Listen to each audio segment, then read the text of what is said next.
ভোলা রক্ষায় ডাক, বালু উত্তোলন ও নদী ভাঙন রোধে গণপ্রতিরোধ। মোহাম্মদ রিয়াজ উদ্দিন।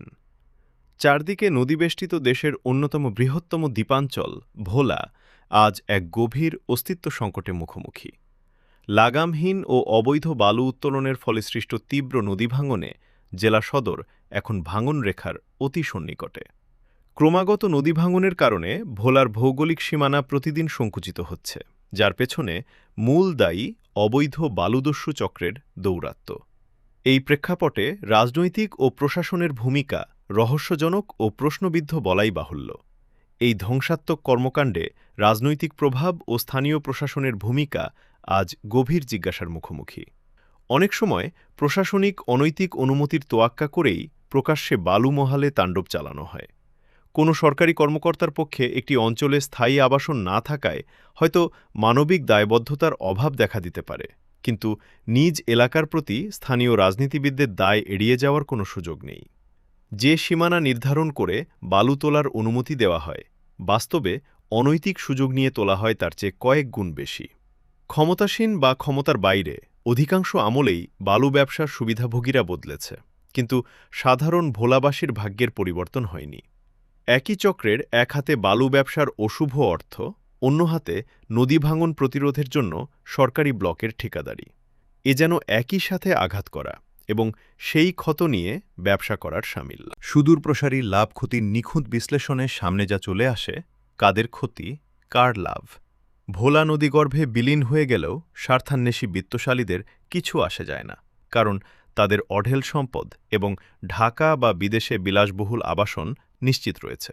কিন্তু দিন শেষে নদীর পেটে ভিটেমাটি হারিয়ে বাস্তুচ্যুত, নিঃস্ব ও গৃহহীন হতে হচ্ছে সাধারণ খেটে খাওয়া মানুষকেই। জনসেবার আড়ালে ভোলাবাসীর বিরুদ্ধে এটি এক নীরব বিশ্বাসঘাতকতা।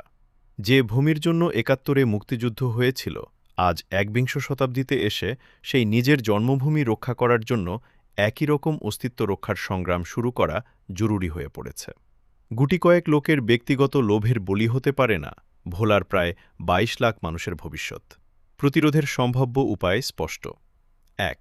বালু উত্তোলনকারীদের মধ্যে শুভ বুদ্ধির উদয়, দেশপ্রেম ও ন্যূনতম নৈতিকতাবোধ জাগিয়ে তোলা। ২.